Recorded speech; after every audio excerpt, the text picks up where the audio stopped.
भागवत की कथा का मतलब क्या है? श्री कृष्ण की भगवत प्राप्ति जिसे कहते हो वो हो या हो गई हो, वो भागवत को समझता है।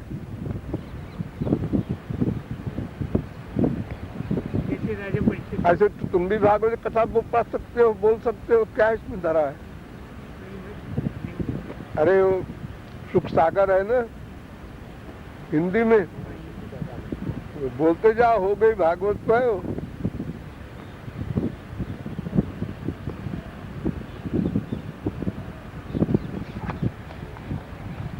कथा दो प्रकार की है। एक तो कथा माने कहानी, ध्रुव की, प्रहलाद की, अम्बरीश की, तमाम संतों की, ऐसे पैदा हुए, फिर ऐसा हुआ, फिर ऐसे भक्ति किया, फिर यूं हुआ, फिर क्यों हुआ, सब पूरा जीवनी है उनकी। एक भागवत जो असली है वो तत्व ज्ञान है। तो तत्व ज्ञान तो हो जाए तो फिर शेष क्या है, बचा क्या है? कुछ भी बचा नहीं रहता। तो अगर उन बच्चों को भगवत प्राप्ति हो गई है तो कोई आश्चर्य नहीं है, बिल्कुल ठीक है। अभी तो तुम बताओ क्या हुआ है उनको, तुम सुने हो, देखे हो, समझे हो? मैं भागवत की सुना, खाली 15 साल का जो व्यक्ति है उसका परसों गया था, किसी ने बताया मेरे को, मैं जानते भी नहीं था, दर्शन किया हूँ उसका। कहाँ रहता है ये मोती झील? अरे वो हरिशरण, हाँ उसको जानता हूँ। और वही मैं भी तुम किसको नहीं जानते? 50 बार मेरे घर आ चुका, मैं इसीलिए क्लियर पूछ रहा जानता हूँ। हूँ। मेरा पहले मौका था, ऐसे उसने परिश्रम किया है और पिकअप कर लिया। बेचारा डाले डाले झोड़ा, हर जगह जहाँ होती थी वहाँ सुनता था।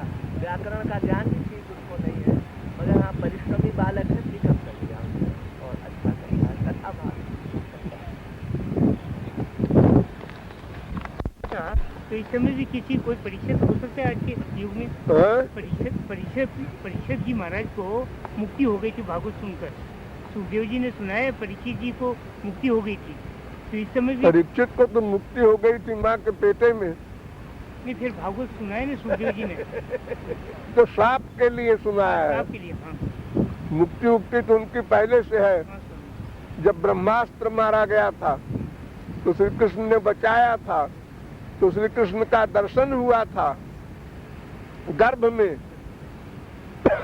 तो जब बाहर आए तो गर्भ दृष्ट मनुध्यायन परीक्षेतात, गर्भ से जब बाहर आए तो देखा कि वो कहाँ है जो हमको दिखाई पड़े थे अंदर, इसीलिए उनका नाम परीक्षित हुआ। परीक्षण किया कि वो श्री कृष्ण कहाँ है जो हमें गर्भ में दर्शन दिए थे, वो तो कहीं दिख नहीं रहे। ये संसार क्या है, दो कौड़ी का है। तो उनको क्या मुक्ति उक्ति होना है?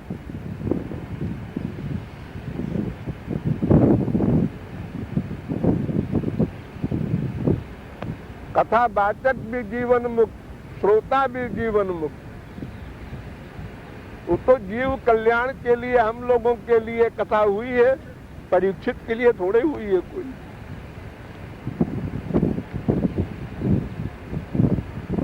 तो बहाना बना देते हैं महापुरुष लोग इसी बहाने पढ़ें, सुने, लाभ लें।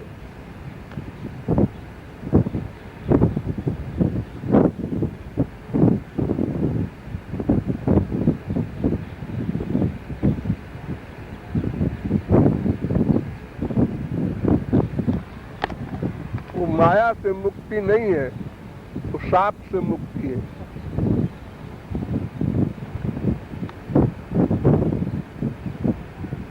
ऐसे ऐसे गंदे गंदे सवाल परीक्षित ने किए हैं भागवत में। कोई भोला भाला आदमी, प्रकांड विद्वान हो तो भी यही सोचे कि घोर मूर्ख था वो,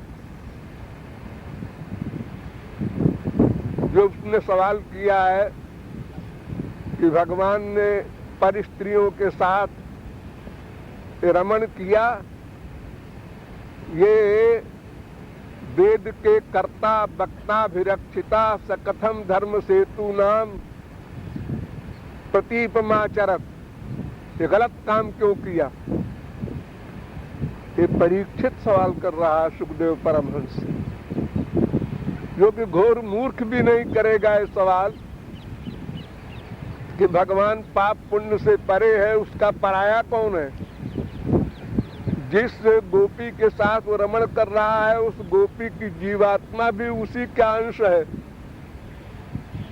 और भागवत ने बता भी दिया उसके पहले परीक्षित ने, तो सुखदेव ने, कि देखो कामम क्रोधम भयम स्नेहम, चाहे जैसे भगवान से अनुराग हो जाए, जान के जहर पियो अनजाने में पियो मरोगे, जान के अमृत पियो अनजाने में पियो अमर होगे, जान के दवाई खाओ अनजाने में खाओ उसका रिएक्शन होगा तो बीमारी जाएगी।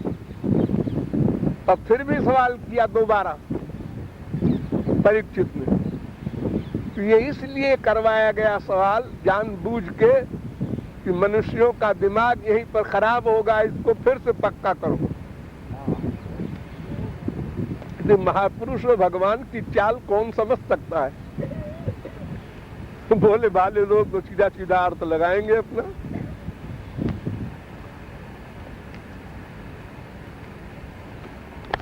रामायण में भगवान शंकर ने पार्वती से कहा है, तुम्हें न संशय मोह न माया, तुमको संशय वंशय कुछ नहीं है,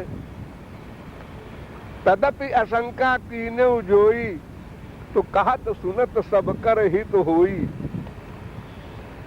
ये संत से अंड बंड सवाल करते हैं, इसलिए नहीं कि वो जानते नहीं है, इसलिए कि इसका उत्तर आम लोगों में पहुंचे।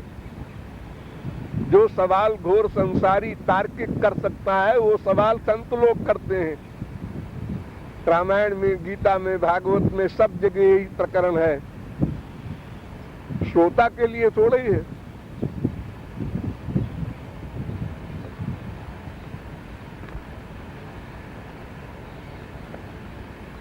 अर्जुन कहता है चंचलम में मना कृष्ण मर गए। अरे अर्जुन तो वो है जिसने उर्वशी को जीत लिया, अर्जुन वो है जिसने धनुष विद्या में सबसे टॉप किया।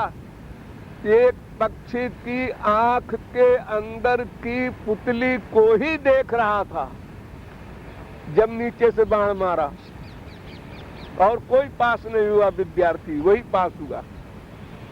वो तो बचपन से ही जितेंद्रिय है, लेकिन मनुष्य में जो गड़बड़ी है उसको आउट करने के लिए ये लोग सवाल करते हैं और फिर भगवान जवाब देते हैं ताकि लोग सुने समझे।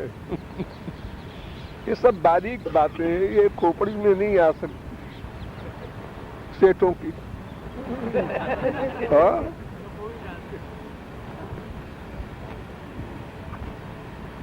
तो भैया ऐसा मत बोलो, भागवत कथा कहता है, वो गीता कथा कहता है। होंगे विश्व में कोई 2 4 6 कहीं भागवत के जानने वाले, गीता के जानने वाले, बाकी तो बस सब बकवास है। शब्दों के ज्ञान के द्वारा तत्व ज्ञान नहीं हुआ करता, प्रैक्टिकल भक्ति करनी होती है, तब भगवत कृपा, उनकी पावर मिलती है, उनका ज्ञान, उनकी बुद्धि मिलती है, तब तत्व ज्ञान होता है। शब्द की गति नहीं है वहाँ। वही शब्द बोल दो तुम भी जो शब्द बोले हैं वेद व्यास और सुखदेव। शब्द बोलने से क्या होगा, वो तो काका काका है। भागवत वही है, शब्द वही है, लेकिन उससे क्या काम बनेगा? भक्त्या विमुच्य न रहा, खाली सुनने पढ़ने से कुछ नहीं होगा।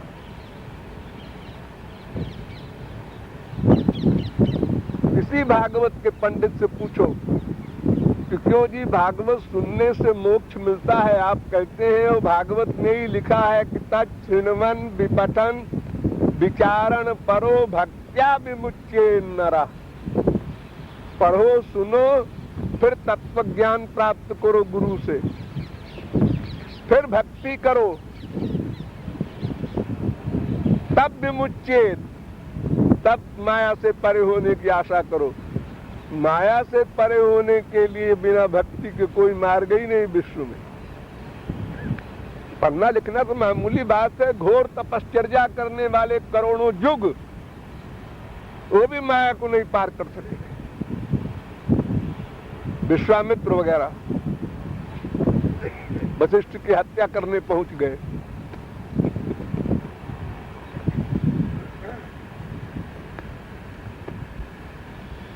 भक्ति से ही काम बनेगा और कोई रास्ता नहीं है। न पढ़ना, न जप करना, न पाठ करना, न पूजा करना।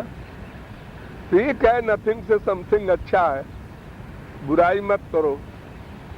बेचारे कुछ तो करते हैं भगवान की वो पैर तो रखे हैं। कभी कोई गुरु मिल जाएगा, तत्वज्ञान हो जाएगा तो सही सही करने लगेंगे। जैसे मान लो कि 50 बाबाओं का लेक्चर हो रहा है, सेठ जी हर जगह जाते हैं, सुनते हैं, कंफ्यूज्ड है। उसी में कोई असली संत भी कहीं आ गया और उसका लेक्चर भी सुन लिया और सारे संशय निकल गए और चल पड़े सही रास्ते में।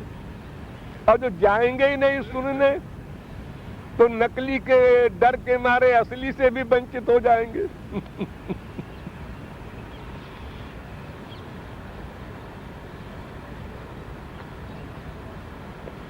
शर्मा जी सैकड़ों महात्माओं का सुन चुके हैं, सैकड़ों, पूरी सर्विस इन्होंने ही किया।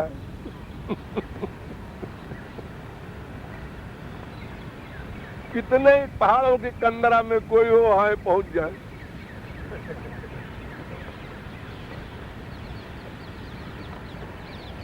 अरे यहाँ भी पहुंच गए। ऐसे ऐसे संत मिले हैं जो ये कहते हैं भाई अकबर का क्या हाल है। उस जमाने के संत हैं अभी पहाड़ों में तपस्वी, 400 साल 500 साल उम्र का।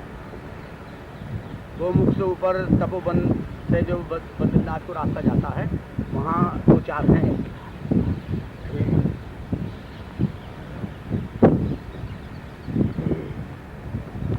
नहीं आए थे मथुरा वृंदावन, हमारे साथ 25-30 आदमी जैम्पियर पार्क के थे, संसारी लोग बड़े बड़े।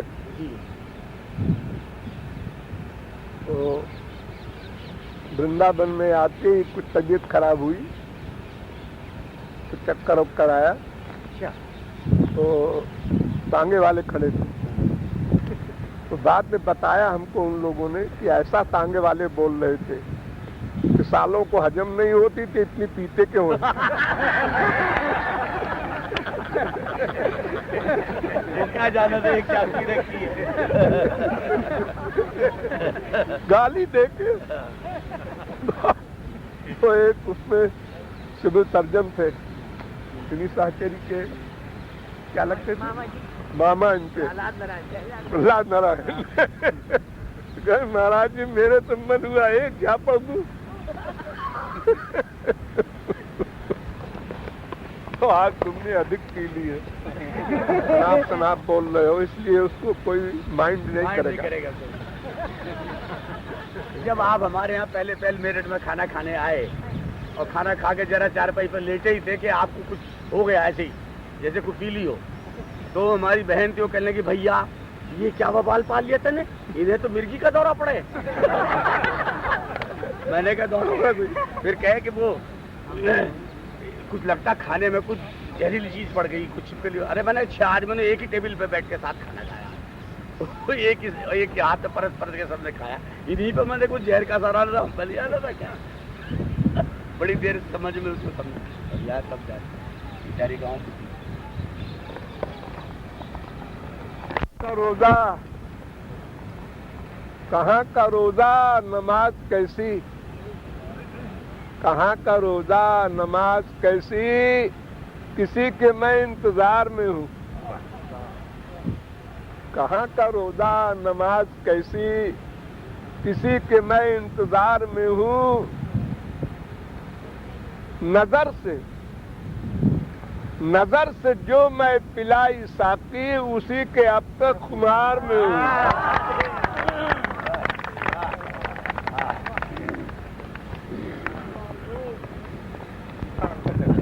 तुमने तो बड़े बड़े विद्वानों का रिकॉर्ड तोड़ दिया आज। नाहं प्रकाश सर्वस्य योग माया समावृतः। गीता में तुम्हारे उत्तर का है स्वरूप। भगवान कहते हैं कि मैं अवतार भी लूं तो भी लोगों के काम का नहीं हूं, क्योंकि मेरे ऊपर योग माया का आवरण है। जब तक मैं उसको न हटाऊं तब तक कोई मुझे देख ही नहीं सकता है। इसीलिए जाकी रही भावना जैसी वाली बात होती है। अवज्ञानेनावृतम ज्ञानम तेन मुह्यन्ति जन्तवा। और जीव के ऊपर माया ज्ञान का आवरण है। तो जीव पर माया का आवरण, ब्रह्म पर योग माया का आवरण। तो दोनों आवरण में है। लोहा भी आवरण में है, पारस भी आवरण में है। अब दोनों को छुआया करो, क्या फायदा। निरावरण होकर मिले तब लोहा सोना बनेगा।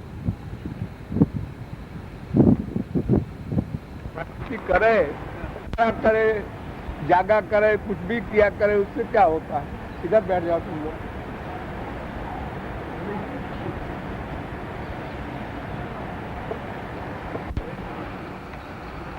जब भी होगी कि कोई थोड़ा भोजन भी करेगा, आराम भी करेगा। माता जी के पास जाओ हाँ। और 2-4 दिन रहो, तब कुछ रिपोर्ट सही मिले तुमको। वहाँ रहने कौन देंगे रात को? तो जाएंगे 1 आध घंटा, जैसे आप बैठे दर्शन करो, अच्छा जाओ जी। अब रात को भीतर कौन जाने देंगे? अब सोची कि पढ़ने के बाद में 1 किलो लड्डू खा जाती है, भीतर कौन पूछने तो काय को जगह में पड़े हो। आपसे पूछा कि ऐसा वो सब कुछ सकता है, लेकिन उस हो सकने में तुम्हें इंटरेस्ट क्यों है। कोई भगवत विषय का ही नहीं हो। ज्यादा खाना, कम खाना, न खाना, ज्यादा सोना, कम सोना, न सोना, तो फिजिकल बात है। इससे क्या मतलब। इसी की लाल कपड़ा पहन के महामुंडेश्वर शुभ माता, इसलिए तो और कुछ छोटे मोटे जैसे ये करते तो मैं नहीं पूछता। क्योंकि महामुंडेश्वर लाल कपड़ा पहनती है, करीब 60 वर्ष की थी, बैठी थी कल 2 घंटे तक ऐसा 7 से 9। यहाँ से गए ना क्लास आपके यहाँ से, तो हमारी यहाँ आश्रम में हुआ था 3000 रुपये लिए 1 दिन का हॉल में सब सर। तो मैं 2 घंटा ऐसी बैठी थी। तो महात्मा ने जब प्रवचन दिया तो मैं चक्कर था, मगर सुप्रीम पावर से पूछूँ भाई ये बात कैसा क्या है।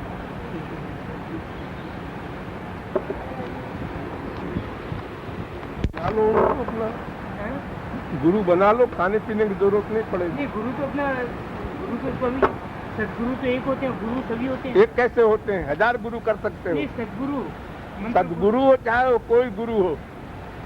वल्लभाचार्य के कई गुरु थे, रामानुजाचार्य के कई गुरु हुए, दीक्षा लिया, मंत्र।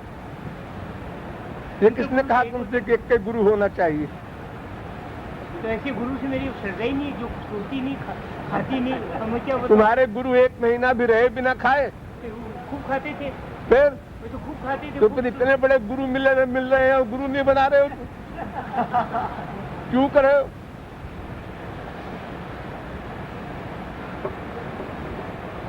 और सबसे बड़ी बात यह है कि ऐसा गुरु मिल जाए तो तुमको भी वो सिखा देगा कि तुम भी 3 साल से खाना बंद कर दोगे, सोना बंद कर दोगे, छुट्टी मिली। ये दूसरे फायदे क्या?